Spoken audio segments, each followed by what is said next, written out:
Through these case studies, we are able to understand how different architectural practices work in different parts of the world and helps us in taking our decisions in building a design language. This also helps us to grow as an architect and understanding and different architectural languages and architectural practices going out throughout the world. So starting off, Of metropolitan architecture, practice is driven by Rem Koolhaas. Their practice is multinational, and in order to maintain their belief, they participate in competitions and try to raise their voice publicly. Their practice grew as they traveled. On the other hand, Vincent van Dyson worked with collaborators in order to maintain his global portfolio. RCR Architects' design theory reflects on their practice pattern too. They choose all scale projects all around the world based on client interactions, competitions, and most important, their practice is site driven. As landscape architects, they started practicing in a city which is famous for its landscape. Now introducing two architecture firms who choose completely different approach in their practices. Olson and Kunding architects work closely with craftsmen and their practice is driven around collaborations. Even their firm grew organically.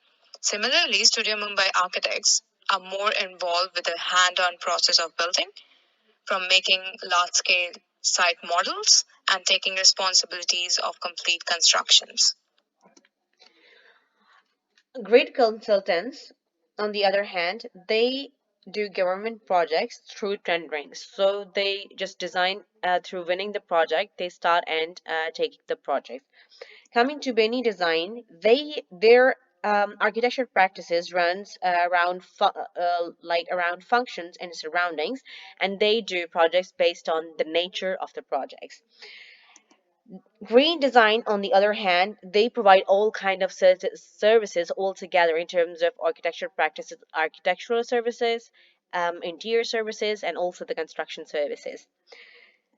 Coming to Rosalie Architects, what they do is that they use freehand sketching. So they are different in a manner that they use freehand sketching in trace papers before they move towards the 3D modeling tools. Nick and Siki firms also works in a different in a different manner in terms of that they have uh, diversity of the team members to have diversity in their ideas while approaching towards a project. FGMT Studios, they are actually it's like small to medium scale firm, and what it does, it works with the artists. It involves community, and their architecture practices runs around public art strategies. Zaha Hadid Architects, on the other hand, is a high tech multinational firm, and what they use is they are they are obsessed with innovation, so their all works runs around trying to resolve different complex geometric patterns, and they thrive for attraction, so you will see that in their designs a lot. And they also have in-house research groups.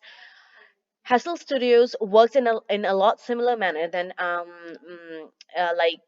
Hadid, but just the difference comes when they use also a virtual reality, industrial design, graphic design, and psychology in approaching towards in terms of their architecture practices, and their architecture practices runs around that they want people to connect. Amir Adnan Associates is a small to medium scale firm, and their architecture practices is focused on client and draftsmanship. So they provide various services to make sure that in terms of architecture practices like interior construction and architectural services. Nearly Dada is different in a manner that they have a contemporary approach towards their designs, and they construct landmarks, and their work is a lot. Their architecture practices runs around like culture, arts, and history. So coming to Will Foster and Partners, For Foster and partners, sustainability is the key approach towards every project, which starts with a fresh thinking, where design solutions are undertaken by a small, close knit team that starts a project, sees it through to completion. OMI architects work to seek out ingredients that make the difference between a successful building or a place that has a spirit and life and one that suffers from being soulless and alien to people that use it. Sanjay Puri architects evolve innovative design solutions that are contextual, contribute to sustainability, and create spaces that revolutionize the way they are experienced. French Architecture Studio practice topics that define ongoing or futuristic problems and provide architectural contribution to solve them by creating a sense of identity, a sense of time, and a sense of play.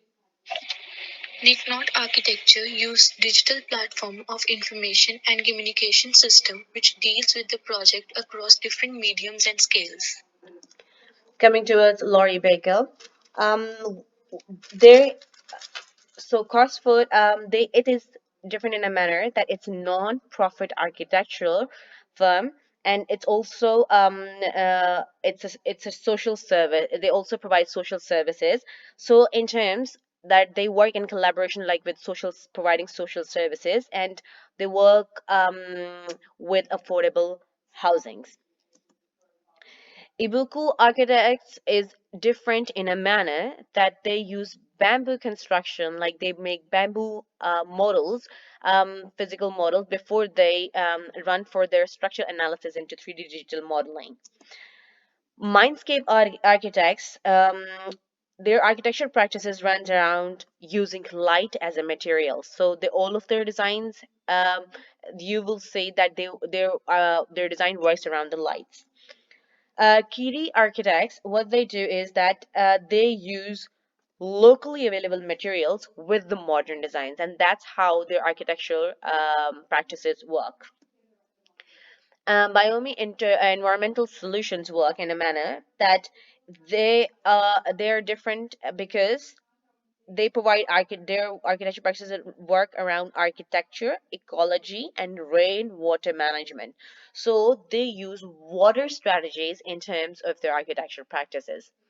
So in conclusion, we concluded all of the firms based on small scale, medium scale, and large scale.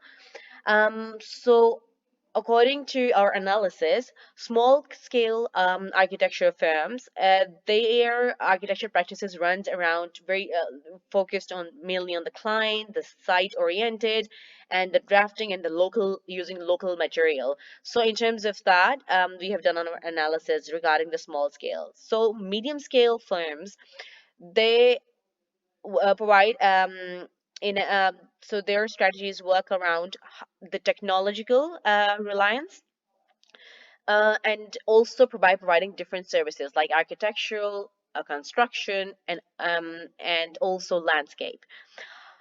On the other hand, large scale works their works a lot around the urban architecture, and also they're high tech, so they utilizes BIM and aspects of sustainability in terms of their architecture practice, and they are more into futuristic design approach. Thank you.